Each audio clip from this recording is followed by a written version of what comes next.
Hello and welcome to episode 89 of Two Steps Forward, our daily Bible study. I'm noticing that is right in your face, so I'm going to move that up just a little bit. We are up to Acts chapter 23, and of the chapters of Acts, so I've talked about before about how certain chapters of the Bible are clearly only like one event, and they're very easy to remember and distinguish. And like Genesis 2 is Hebrews 11, Adam and Eve. Hebrews 11, heroes of faith. Genesis 3, the fall into sin. Genesis 4, Cain and Abel. Yeah. That is really helpful, and I wish that all the chapters of the Bible were simply event-based like that. You get into, a lot of the chapters of Acts are actually like that. So like the Jerusalem Council in Acts 15 is like that. Saul's conversion is kind of like that, and other chapters like that. However, when you get into the latter chapters of Acts, I have trouble keeping them apart a little bit because it's just Paul on trial for like the whole thing. Like when you get to 20, he's witnessing to the people, the church in Jerusalem. He's at the temple. He gets arrested. He goes before the Jewish leaders who take him before Roman leaders who eventually send him to Caesar. And it just seems like today to the court system that gets drawn out for years and years and years. That's Paul. What we see in a lot of that is his witnessing opportunity. And the interplay between him and religious leaders and him and political officials, too, is kind of interesting to see play out. So we're going to get a couple chapters. In fact, a little later on, we're going to actually tie a couple chapters together. So one of these episodes, we're going to do like chapter 25 and 26 together kind of thing. Just because the events, again, I like to smush into one unit. So today we're on Acts 23. Do you have anything you want to say before we get started? No, I was just going to say, all of us, we don't have to study God's Word. We get to study God's Word. Did I say have to? No, I'm just really on a kick of telling myself things like that lately. Oh, yeah. Like every day I say to myself, I can do hard things. Yeah. Which you got from? From a trainer. Okay. Well, see, trainers are really motivational and encouraging. Okay, here's the thing. Yes, so I do a certain workout and it makes me feel like, yes, I can do something hard, and if I can do this, then I can do anything. Right. So then when there's like a hard task in front of me, or I don't want to study or whatever, so I can do hard things. I've proven it. And most of the things, we also know, kind of cliche, but most of the things in life that are worthwhile and make impact and make changes and transformation usually are hard. They're usually not easy. So I also told myself, I don't have to do this, whatever it is. I get to do this. It's a privilege. And also... Scold yourself into enjoying something. Here's one, though. What do you think about... what was the other one? Oh, how you do one thing is how you do everything. See, I like this one because that's kind of my personality. That's something my dad would say. Or probably did say to me growing up. My dad said every job worth doing is worth doing right. Doing right. But my dad would say right and 100% the best way you can possibly do it. Whereas you are more like, no, you only have so much energy. Yeah. Some things are more important than others. Yeah. So how you do one thing is how you do everything. Do you agree or disagree? I don't agree with that, no. Okay. Because I think we talk about sometimes sin as mispriorities of loves, and everything can't be your top priority. And therefore, some things you would require more time, more attention, more energy than others. And granted, there's a balance in it, and there is a thing about like integrity and healthy pride and stuff like that. But no, I think the way that I play a board game or a game of cards with somebody probably shouldn't be the same way that I play the way that I approach my work or ministry or marriage or something like that. You know what I mean? There's a different level of intensity attached to it, and I think context indicates for everybody has different priorities, and context dictates and spiritual life dictates what those priorities will be. Well, I kind of think if you wimp out on a workout and you just do it kind of, I think the term is half-assed. I was wondering if you were going to say it or not. Then I felt you pumped the brakes and then you just went through the light anyways, but go ahead.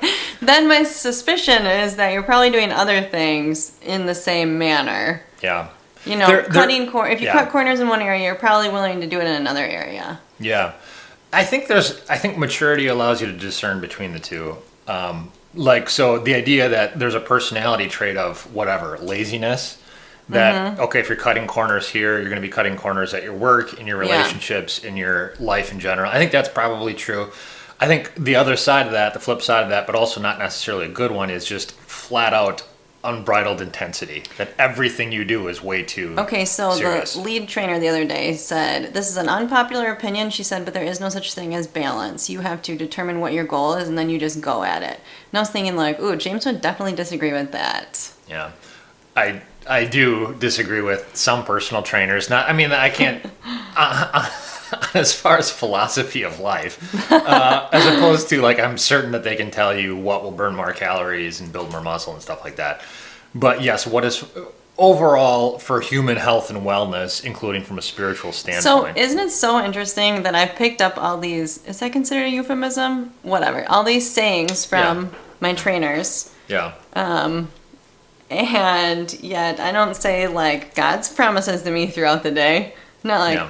Through Christ, I can do anything through Christ who gives me strength. I say, I can do hard things. I proved it because I did 40-pound squats. Yep. You know, you can learn something from anybody. And even because we both do the same kind of training program with the same trainers. And there's a couple times where there's a guy who I would take zero life advice from in a variety of different ways. And I'm like, the best rides. Man, he's really encouraging. And yes. It does help me in life. And not everything that is helpful. I mean, I don't be careful how I say that. Not everything that feels helpful is helpful. True. But there are things, speaking positively, speaking words that build up, don't tear down, and stuff like that, that is helpful, and it is encouraging, and it is inspiring. And it's one of those things that since God does not discriminate in gifts too much, there's certainly things that you can learn from non-believers or whomever else that are like, yep, even as a Christian, I should be more this way. Yeah. So, yep. The fact that a non-Christian would ever be more positive, encouraging, uplifting, upbeat than a Christian, I think is probably should be humbling to us. Yeah. Yeah. Yep. Which kind of is what Ananias is like. Oh, good segue.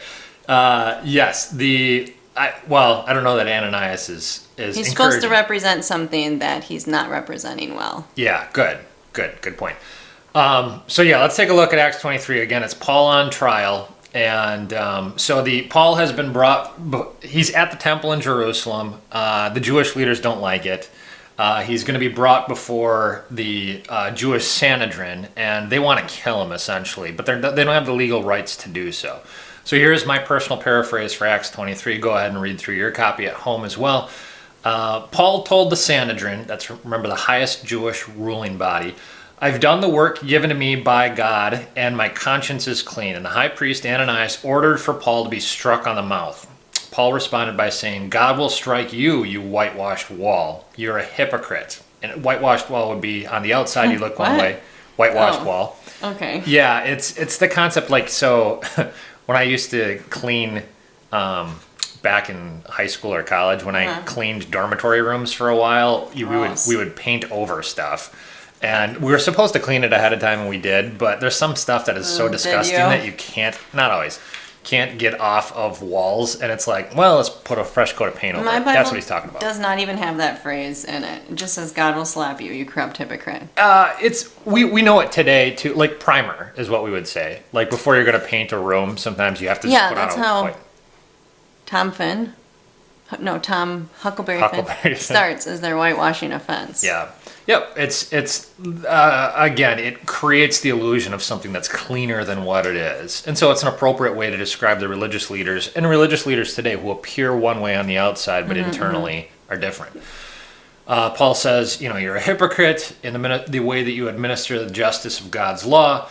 The people were horrified at how disrespectful they thought Paul was acting towards their high priest. And Paul then suggested that he didn't realize Ananias was a ruler of the people. And then, knowing that he'd caused a division between the Sadducees and the Pharisees, who had sharp doctrinal disagreements, he said that he's willing to do all of this because of his hope in the resurrection. And this is sort of a clever way that he's inserting... He's taking a lot of digs at people here. Well, he's inserting a dispute between two groups who are on this Jewish ruling body that he knows they don't get along with one another over this particular issue. The Sadducees didn't believe in the resurrection. The Pharisees did. This caused a massive fight between them. The Pharisees at this point started defending Paul and argued that perhaps he indeed had been given some direction from God. And the Sadducees and Pharisees became violent with one another over trying to gain control of him. The Lord then came to Paul the following night and stood with him. And the Lord said, "Take courage. Just like you bravely testified about me here in Jerusalem, I want you to do the same thing in Rome," which, remember, is kind of the center of the world at this time. The next morning, more than 40 Jews made an agreement that they weren't going to eat or drink. They were going to fast until they had killed Paul. They told this to the chief priest, saying they'd kill him before he ever truly got to trial, before the official trial before the Sanhedrin. When Paul's nephew, the son, we're told he's the son of his sister specifically, had overheard that this plot to kill him existed, he got the message to Paul, and Paul told his nephew to take that information to the Roman commander who was in charge of him. And when the nephew explained all this, the commander told the nephew not to tell anyone else. He was going to find a way for Paul to get out of here safely. The Roman commander called 2 of his centurions and ordered them to get 200 soldiers ready, 70 horsemen, and 200 spearmen to go to Caesarea at 9 p.m. in the evening. This is a huge contingent, like a little army that they've gathered together, which shows you how divisive Paul was in Jerusalem. They were going to transport Paul to the Roman official in Caesarea at the time, a guy named Governor Felix. The commander's name was Claudius Lysias, and Claudius wrote in his accompanying letter, "Governor Felix, this man is a Roman citizen whom the Jews are plotting to kill. Their charges pertain to Jewish law but have nothing to do with Roman violations. I've ordered that they present their case to you." When Felix read the letter and he learned that Paul was from Cilicia, he agreed to hear the case and ordered that the accusers come to him. He ordered that Paul be held safely under Roman guard at Herod's palace there in, eventually he's going to get to Caesarea. Mm-hmm. All right, that's my summary for Acts 23. Anything immediately jump out at you? Oh, well, I just thought when I was reading the chapter, it was a little confusing. It is confusing. It's historically accurate and yet contains many players, as most political matters do, and therefore becomes very confusing. Mm-hmm. It's a power struggle between the Jews and the Romans over who has the right to do what. Remember, Rome is the nation. Mm-hmm. Rome is the ruling body, but you have provinces throughout the empire that have Roman rulers appointed over them, but you also have local officials that are native to those people. Mm-hmm. And so the Jews were allowed to practice their religion that was sanctioned by Rome, but what they were allowed to do under that religion, it's kind of the same way we see right now going on with the difference between the federal court system and the state court system, and even local, like, city ordinances regarding, masks or otherwise. Like, who really has the authority to do what? And everybody claims that it's their right to do whatever. And there's this power play going on, and it gets really ugly. But it's confusing. Is Rome more than a city at this time? Yeah, so it's kind of like, in the same way we hear about Babylon in the Old Testament, the Babylonian Empire was ruled through the city of Babylon, but the empire spanned over thousands of miles. Same thing with the Roman Empire. Does this include, is it present-day Rome? Present-day Rome, the city is, yes, still the exact same city, location's the same, governed by Caesar, who was this god-man over the whole thing. All right, so here's my 3 devotional thoughts for the day. Number 1, Paul gets assurance in tough times. Just a little quick summary of how we've seen Paul throughout the book of Acts. A few years after Paul's conversion, he's in danger in Jerusalem, and Jesus appeared to him at the temple and told him what to do. When he was discouraged in Corinth and he's contemplating going someplace else, Jesus appears to him and encourages him to stay. Paul is certainly at a low ebb in his ministry here, and again, Jesus comes to him and says, you know what, not only are you going to testify here, but I'm going to have you testify over in Rome. And my point is, throughout Paul's ministry, at usually the most discouraging of moments, Jesus appears to him. And I think that, we're actually told also during his trial in Rome, later in 2 Timothy, we're told that there's an appearance to him. And the point is, Jesus promised, surely I'm with you always to the very end of the age, which he gives to his disciples, essentially at his ascension. it's still true of Christians today. It's Jesus is always present in your life, but in the moments that you need him the most, those are the times when you can count on him the most. And I think anybody who's gone through whatever kind of tough experiences can certainly testify to that too. The quality or experience of feeling the closeness of Christ during some of your toughest moments, passing of a loved one, Why bad news, doesn't that kind of thing. Jesus appear to you when you're sad? Yeah, well, I'm sad a good chunk of the time because I struggle with anxiety and depression. But I would say that the times that I've been sometimes the lowest of the low, I have had certain encouragements from people or from Christ, himself in a moments of clarity How? kind of thing. Certainly my prayer life tends to ratchet up during my lowest moments. And that is something, my devotional life, certain things that I now do maybe as like regular part of my daily existence were born out of low periods where I started doing something that, like spiritual discipline kind of things. So, I don't know. Did you have any more thoughts on assurances in low moments or anything like that? No. Well, what I was saying earlier when I was like, isn't it funny that I don't say scripture during the day, but I say these other things? Yeah. I wasn't saying that like in a positive light. I don't know if that came across. I'm saying I do think like being positive is good, but I think if you're going to like cling to something throughout the day to like get you through, yeah, it should probably be the promises, like God's promises to you. Yeah. It would probably do me more good if I were to say to myself, I can do all things through Christ who gives me strength, instead of I, on my own, can do hard things. Yeah. I mean, one example, like just to go back to your question of low moments thing, the clearest example I can get is, I think I've shared this before, so I don't want to keep going over it, but the worst depression I had was when I was 17 years old. I was fighting a number of different things internally, like what I wanted to do with my life, where I wanted to go, why did I see these certain injustices that I was so unhappy about, kind of thing.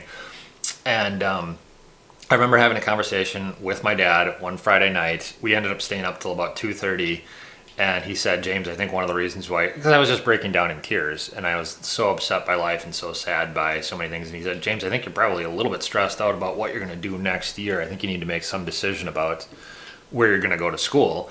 That's when I ended up deciding to go to pastor training school. But it was like, and that really low moment, it was like, okay, what's important in life? And my depression almost instantaneously, when we talked through for like 2-3 hours that night, after that kind of semi-decision had been made, I definitely felt the fact that I remember the feeling so strongly, like this weight was tremendously lifted off. Now, I think whenever people make hard decisions, whatever, but the fact that at that moment, in my lowest moment, at least, God gave me, my dad to have that conversation with me, and that the conversation ended up steering me closer towards studying the Bible more. Like to me, those are certain kinds of strength in low moments kind of thing. So, again, point is, it repeatedly happens in Paul's life. And I think the general principle that God will give you the strength to get through whatever the lowest moments are is certainly true. All right, devotional thought number 2. Some are dedicated to hating Christians. I know that's kind of a negative thought, but it's just funny to see, not funny, but it's interesting to see how overtly it's stated here that 40 men have taken vows not to eat until Paul gets killed. Like, how dedicated are you to the destruction of one individual? Why? Because he has hurt you in some way? Because he's standing against everything they stand against. And just that level of like hatred and vitriol, and my life is dedicated to destroying that person, just shows you how like ugly and divisive that is. And I think it's also a reminder that proportionately, the greater of a gospel force that you are, the stronger Satan is going to fight against that. There might not be too many other people in the Roman Empire at that time that have 40 people taking vows of fasting to like, I won't eat until that guy's dead. Like I've never even heard of that happening regarding some other kind of political leader or something like that. And I think it just shows how Satan can stir people up to fight against somebody who's moving the gospel powerfully. Yeah. Devotional thought number 3, God's nuanced work. So Paul is going to get sent from Jerusalem to the kind of a Jewish ruling city where Jewish rulers stayed when they were in the Israel area, was the city of Caesarea, which is on the coastline about 75 miles northwest of Jerusalem. And so Paul gets transferred there. And I think asking the question why is interesting. So does he get transferred there because of his smarts? Because remember, he's standing before the Sanhedrin and he brings up the issue of the resurrection, which causes the Sanhedrin to become divided because the Sadducees don't believe in the resurrection, the Pharisees do believe in the resurrection, and they were all angry against Paul, and he brings up something that's kind of clever that divides them against themselves. Okay, so does he get, because they don't have a unified front to bring to their local Roman officials, the Roman officials are less inclined to believe them. Does Paul get out of there because he just is smart and starting a doctrinal dispute? Does Paul get out of there because his nephew, if you remember, was in the right place at the right time and he overheard a bunch of guys plotting Paul's destruction? Is that why? Does that save his life? Does Paul get out of there because there's Roman intervention? And, the Jews would have killed him, but Rome says, no, you're going to abide by our policies and submit to our authority and that. Does he get out of there because of political intrigue or whatever else? And the answer, I think, to all those is yes. And when you talk about how God works in your life, rarely is it any one single factor, but like this confluence of, it's political intrigue and it's cleverness and it's right place, right time, and so the way God sovereignly works in our lives is like a combination of things that is so difficult to pinpoint, this is what God is doing and that's what God is doing, because God is never just doing one thing because he's not simplistic. He's omniscient and omnipresent and doing a bunch of things all over the place all the time, So I think the one more step in the appreciation of God's nuanced work, and again, when I think things tend to be falling out of control in my own life, the idea is humans are so simple. Why would we suspect that we can understand what God is doing all the time? Yeah. He works in complicated ways. Yeah, and I like it when he says to Job, like, you're going to tell me, were you there when the earth was created? Yeah. Right, at the end of the book of Job. It's both sarcastic and put someone in their place. It's a zinger. God zings Job in multiple ways. Yes. Though, who do you think you are? Yeah. Which is, it's interesting how humans today feel empowered to tell, like, whenever somebody starts out something, well, a loving God wouldn't do this. Or it's like, whoa, you're the standard of what love is and what love does, and you're going to call, it goes back to C.S. Lewis years ago, had an essay called God in the Docks, and he said, prior to about the 20th century, people to some extent feared God's judgment because they thought no matter who you were, no matter how you perceived God, if you were deist or theist or whatever religion, you thought that God had some level of judgment upon you. Going back to the Greco-Roman times, they had altars we saw in Athens to an unknown God because they were so concerned about the gods judging them. And God in the Docks is really an essay about how humans have shifted from thinking of us being on trial before God to we feel empowered to put God on trial and say, no, God, if you're loving, if you want me to worship you, you're going to have to behave like this. You're going to have to grant me that. And if you're loving, you would only do this, this, and this. And just the whole like kind of arrogant way that modern Western people are inclined to think about what God does and what he doesn't do. Whenever I hear, I say that because people talk to me that way all the time. And it's kind of like, and I feel that way sometimes too, empowered. And it's like, well, maybe just let God speak for himself and say what he would do, Yeah, it's definitely a new thing, I think, born out of the 20th century. So, when we were watching The Queen yesterday and that journalist or whatever was like, here's 6 suggestions I have for you. And I think it was a genuine, like, I love the monarchy and this is what you need to do to sustain it. What was his name? Lord Archstringham or something like that? I think that his intent was good, but she was just very like, okay, like, what would you have me do? And Yeah. you said, man, I love it when people it feels so good when people try to tell other people how to do their jobs. Yeah, it's always, people always enjoy being told how to do their, yeah, I've been professionally trained for this, why don't you tell me how to do it? But yeah, that's a great point, is he felt emboldened to do that in the middle of the 20th century, not randomly, but because people had become empowered Yeah. to feel anti-authoritarian. People were that way. overthrowing monarchies like in other countries at the time, and it was after World War II, and everything was just kind of. Yeah.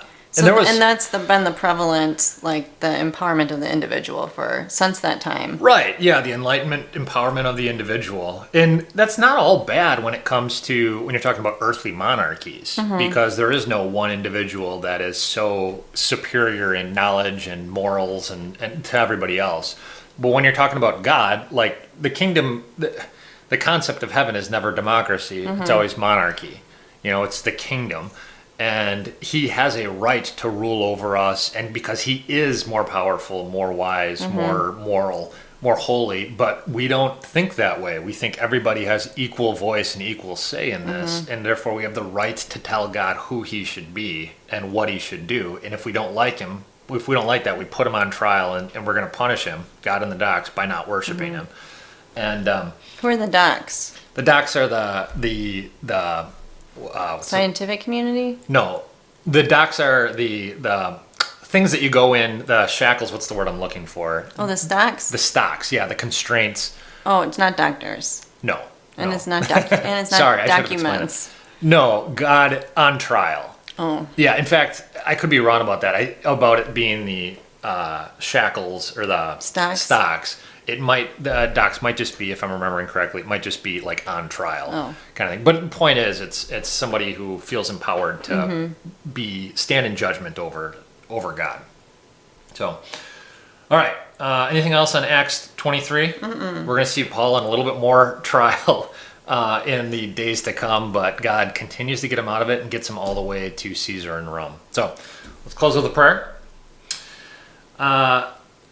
Heavenly Father, as we just talked about, and we see Paul put on trial for his Christian views and his Christian proclamation, we understand how fallen this world is from a religious standpoint, from a political standpoint, and yet you are king and ruler over it all. So though all the authorities in this world, whoever they might be, might fight against us and the world might hate us, Lord, you're still in control, and help us not forget that. Help us to be fearless in our proclamation of your goodness and be willing to testify like Paul does. And in our lowest moments, please give us the encouragement that we need to continue to speak of your goodness. And may we do so to the glory of your name. Amen. All right, join us again tomorrow. We'll see you for Acts 24.